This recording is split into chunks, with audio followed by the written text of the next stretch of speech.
வணக்கம் அன்பு நண்பர்களே. சன் ஆஸ்ட்ரோ மீடியா நண்பர்கள் அனைவரையும் அன்போடு வரவேற்கிறோம். மாத ராசி பலன்களை நீங்கள் தெரிந்து கொள்வதற்கு எங்களது சேனலை சப்ஸ்கிரைப் செய்து கொள்ளுங்கள். இப்போ நம்ம பார்க்க போகிறது பார்த்தீங்கன்னா ஆடி மாதத்திற்குண்டான ராசி பலன்களை தான் நம்ம பார்க்க போகிறோம். அப்போ இந்த ஆடி மாதத்தில் என்ன நன்மைகள் உங்களுக்கு ஏற்பட போகுது, சாதகமான பலன்கள், பாதகமான பலன்கள், இது என்ன அப்படின்றத தெளிவாக டீட்டெயில்டாக நம்ம தொடர்ந்து நம்ம பார்க்க போகிறோம். 12 ராசிக்குண்டான ராசி பலன்களை நம்ம முழுவதுமாக பார்க்க போகிறோம்ங்க. எங்கள் சேனலை நீங்கள் சப்ஸ்கிரைப் பண்ணலை இது வரைக்கும் அப்படின்னா சப்ஸ்கிரைப் பண்ணி வச்சுக்கோங்க. அருகில் உள்ள பெல் பட்டனை ப்ரெஸ் பண்ணி உங்களுக்கு நோட்டிஃபிகேஷன் கிடைக்கிற மாதிரி செய்து கொள்ளுங்க.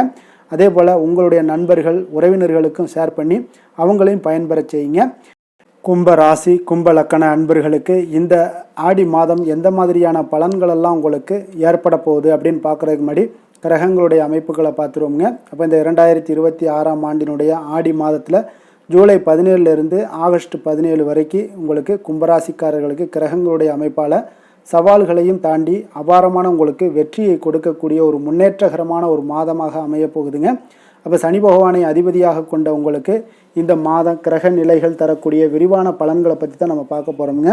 அப்போ இந்த ஆடி மாதத்தில் சூரியன் பார்த்தீங்கன்னா கும்பராசிக்காரர்களுக்கு சூரியன் 17ஆம் தேதி ஜூலை 17 அன்று 6ஆம் வீடான ருண ரோக சத்ருஸ்தானத்திற்கு கடகத்தில் இடம்பெயர்ச்சி ஆகிறாருங்க. அப்போ 6ல் சூரியன் சஞ்சரிப்பது எதிரிகளை வெல்லக்கூடிய வலிமைகளை எல்லாமே உங்களுக்கு தரக்கூடுங்க. அப்போ எவ்வளோ பெரிய எதிரியாக இருந்தாலும் சூரியன் சூரியன் உங்கள் கூட இருந்தார்னா நீங்கள் அரசனாகவே இருந்தாலும் எதிர்த்து நிற்கலாமுங்க. அதே போல் குரு பகவான் உங்களுடைய ராசிக்கு 6ஆம் வீட்டில் உச்சம் பெற்று சஞ்சரிக்கிறாருங்க.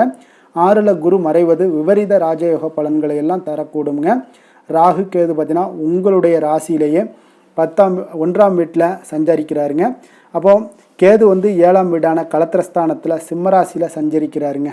அப்போ சனி பகவான் பார்த்தீங்கன்னா உங்களுடைய ராசிநாதனான சனி பகவான் தனஸ்தானமான 2ஆம் வீட்டில் மீனத்தில் சஞ்சரித்து ஜூலை 27 முதல் பார்த்தீங்கன்னா வக்கர நிலையை அடைகிறாருங்க.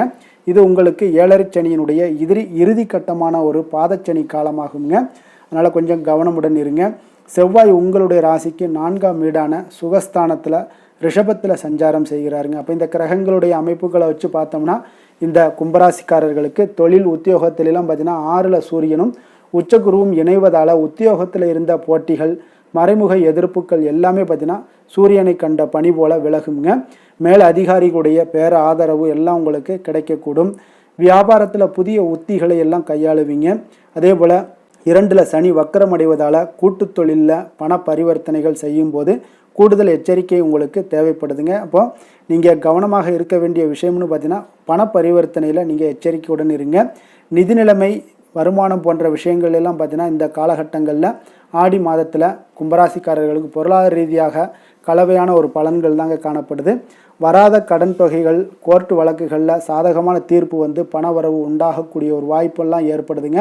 ஆனாலும் பார்த்தீங்கன்னா 2ல் பாதச்சனி வக்கரம் அடைவதாலும் 4ல் செவ்வாய் இருப்பதாலும் தேவையற்ற மருத்துவ செலவுகள் அல்லது வீடு வாகனம் பழுதுபார்ப்பு செலவுகள் இதெல்லாம் சேரக்கூடிய ஒரு வாய்ப்பும் இருக்குங்க. வரவுக்கு ஏற்றாற் போல் பட்ஜெட் போட்டு நீங்கள் இந்த காலகட்டங்களில் செயல்படுவது மிக நன்மைகளை ஏற்படுத்தி கொடுக்கக்கூடிய ஒரு காலமாக இருக்குங்க. குடும்ப உறவுகள்லாம் பார்த்தீங்கன்னா இந்த மாதம் உங்களுக்கு ராசியில் ராகு 7ல் கேதுவும் இருப்பதால் உங்களுக்கு கணவன் மனைவி இடையே பார்த்தீங்கன்னா சிறு சிறு கருத்து வேறுபாடுகள் அல்லது வீண் சந்தேகங்கள் இதெல்லாமே வரலாமுங்க. அதனால் குடும்பத்தில் மகிழ்ச்சி சற்று குறைந்து காணப்படக்கூடிய ஒரு மாதமாக இருக்குங்க. ஒருவரை ஒருவர் இந்த காலகட்டங்களில் விட்டு கொடுத்து செல்வது மிக நல்லதுங்க. வீட்டில் சுபகாரியங்கள், பேச்சுவார்த்தைகள் இதெல்லாம் சற்று தள்ளி போவது உத்தமமான ஒரு நாளாக இருக்குங்க. இந்த மாதம் உறவினர்களிடம் பேசும் பொழுது கொஞ்சம் வார்த்தைகளில் நிதானத்தை கடைபிடிக்க வேண்டிய ஒரு மாதமாகவும் இருக்குங்க. அதனால் இந்த காலகட்டங்களில் உறவுகளில் கொஞ்சம் எச்சரிக்கையுடன் இருங்க. குழந்தைகள் விஷயங்களில் கொஞ்சம் கவனமுடன் இருப்பது நல்லது. ஆரோக்கியத்தை பொறுத்தளவுக்கு பார்த்தீங்கன்னா 6ல் சூரியன் பலமாக இருப்பதால் நீண்ட நாள் நோய்களுடைய தாக்கங்கள் எல்லாம் உங்களுக்கு குறைய காண்பீங்க. ஆனாலும் பார்த்தீங்கன்னா 4ல் செவ்வாய் ராசியில் ராகு இருப்பதால் உடல் உஷ்ணம், அலர்ச்சி, இரத்த அழுத்தம் அல்லது தாயாருடைய ஆரோக்கியத்தில் சிறு குறைபாடுகள் இதெல்லாம் வரக்கூடிய ஒரு வாய்ப்பும் ஏற்படுதுங்க. இப்போ வாகனங்களை இயக்கும்போது அலைச்சல்களை எல்லாம் நீங்கள் குறைத்து கொள்வது நல்லது. மிதமான ஒரு வேகத்தில் செல்வது மிக அவசியமான ஒன்றாக இருக்குங்க. அப்போ நட்சத்திர பலன்கள்னு பார்த்தீங்கன்னா இந்த மாதம் உங்களுக்கு செவ்வாயினுடைய ஆதிக்கம் நிறைந்த அவிட்டம் நட்சத்திரம் 3-4 பாதங்களை உள்ளடக்கிய நட்சத்திரக்காரர்களுக்கு 4ல் நட்சத்திரநாதன் செவ்வாய் இருப்பதால் சொத்து பூமி ரியல் எஸ்டேட்டு கட்டுமான தொழில் இருப்பவங்களுக்கு சாதகமான திருப்பங்கள் எல்லாமே ஏற்பட காண்பீங்க. பொருளாதார விஷயங்களில் புதிய வருமான வழிகள் எல்லாமே உங்களுக்கு திறக்கக்கூடுங்க. பழைய கடன்களை அடைப்பதற்குண்டான வழிகள் எல்லாமே உங்களுக்கு பிறக்கக்கூடுங்க. அப்போ இந்த மாதம் நீங்கள் எச்சரிக்கையாக இருக்க வேண்டிய விஷயங்கள் அப்படின்னு பார்த்தீங்கன்னா குடும்ப விவகாரங்களில் முன்கோபத்தை குறைத்து நிதானத்தை கடைபிடிப்பது இந்த மாதம் உங்களுக்கு நன்மைகளை ஏற்படுத்தி தருங்க. ராகுவினுடைய ஆதிக்கம் நிறைந்த சதயம் நட்சத்திரக்காரர்களுக்கு ராசியில் இருக்கக்கூடிய நட்சத்திரநாதன் ராகுவால் அதிரடி மாற்றங்கள் எல்லாமே உங்களுக்கு உண்டாகக்கூடுங்க. வெளியூர் அல்லது வெளிநாடு தொடர்பான வேலை வாய்ப்புகள் எல்லாமே உங்களுக்கு தேடி வரக்கூடிய ஒரு காலமாக இருக்குங்க. தகவல் தொழில்நுட்பத்தில் அதாவது ஐடி துறையில் இருப்பவங்களுக்கு கம்ப்யூட்டர் துறையில் இருப்பவங்களுக்கு புதிய ப்ராஜெக்டுகள் எல்லாமே உங்களுக்கு கிடைக்கக்கூடிய ஒரு மாதமாக இருக்குங்க. நீங்கள் எச்சரிக்கையாக இருக்க வேண்டிய விஷயங்கள் அப்படின்னு பார்த்தீங்கன்னா நண்பர்களை நம்பி பெரிய தொகைகளை கடனாக கொடுக்க வேண்டாமுங்க இந்த காலகட்டங்களில். அதனால் கொஞ்சம் கவனமுடன் இருங்க. அதே போல் பார்த்தீங்கன்னா குருவினுடைய ஆதிக்கம் நிறைந்த புரட்டாதி நட்சத்திரக்காரர்கள் 1, 2, 3 பாதங்களை உள்ளடக்கியவர்களுக்கு உங்களுடைய நட்சத்திரநாதன் குரு 6ல் உச்சம் பெற்றிருப்பதால் எதையுமே எதிர்கொள்ளக்கூடிய அசாத்திய துணிச்சல் எல்லாமே உங்களுக்கு பிறக்கக்கூடுங்க. ஆன்மீக பயணங்களால் உங்களுக்கு மன அமைதி கிடைக்கக்கூடும். உறவினர்கள் மத்தியில் உங்களுடைய கௌரவமும் செல்வாக்கும் உயரக்கூடுங்க. வங்கி கடன்கள் எல்லாமே உங்களுக்கு எளிதாக கைகூடி வரக்கூடிய ஒரு காலமாக இருக்குங்க. பேச்சுவார்த்தைகளில் நீங்கள் எச்சரிக்கையாக இருங்க. அவசரப்பட்டு எந்த ஒரு வாக்குறுதியையும் யாருக்கும் தர வேண்டாமுங்க. இந்த ஒரு விஷயத்தில் மட்டும் நீங்கள் எச்சரிக்கையுடன் இருப்பது மிக நல்லது. அதே போல் இந்த ஆடி மாதத்தில் நீங்கள் ஏழரைச்சனியினுடைய தாக்கம் பாதச்சனியினுடைய தோஷம் இதெல்லாம் குறையணும் அப்படின்னு நினச்சிங்கன்னா சனிக்கிழமைகளில் நவக்கிரக சந்நிதியில் சனி பகவானுக்கு எல் தீபம் ஏற்றி வழிபடுவதும் ஆதரவற்ற முதியோர்களுக்கு குழந்தைகளுக்கு உங்களால் இயன்ற உதவிகளை செய்வது மிக நல்லதுங்க.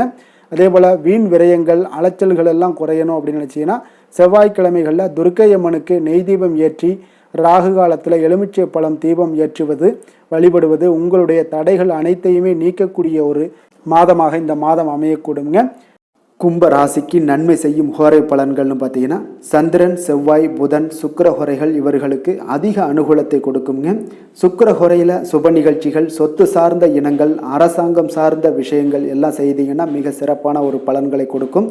பணம் சார்ந்த விஷயங்களுக்கும் கல்வி சார்ந்த ஒரு முயற்சிகளுக்கும் புதன் ஹோரை உங்களுக்கு அதிக நன்மைகளை தருங்க. தொழில் சார்ந்த எந்த ஒரு முடிவுகளுக்குனாலும் பார்த்தீங்கன்னா செவ்வாய் சுக்கிர ஹோரைகள் உங்களுக்கு நல்ல பலன்களை கொடுக்குங்க. குடும்பம் சார்ந்த விஷயங்களில் முடிவெடுப்பதற்கு பார்த்தீங்கன்னா நீங்கள் புதன் ஹோரையை உங்களுக்கு அதிக நன்மைகளை ஏற்படுத்தி கொடுக்குங்க. மற்றவர்களிடம் மதிப்போடும் மரியாதையோடும் பழகக்கூடிய கும்பராசி அன்பர்களே உங்களுடைய ராசிநாதன் சனி பகவானாக இருப்பதால் நீங்கள் ஐயப்பனை வணங்கி வந்தீங்கன்னா உங்களுக்கு நன்மைகள் சற்று அதிகமாக ஏற்படக்கூடுங்க. மேலும் தினசரி குலதெய்வ வழிபாடெல்லாம் செய்துவாங்க. அனைத்து விதமான கஷ்டங்கள் எல்லாம் தீருங்க. மனமகிழ்ச்சி அடைவீங்க. குடும்பத்தில் உங்களுக்கு சந்தோஷம் நிறைந்து காணப்படுங்க. இப்போ குலதெய்வ வழிபாடு நீங்கள் செய்து வருவதால் பார்த்தீங்கன்னா மென்மேலும் உங்களுடைய வளர்ச்சிகள் மேம்படக்கூடிய ஒரு நல்ல காலமாக மாற்றுவாருங்க.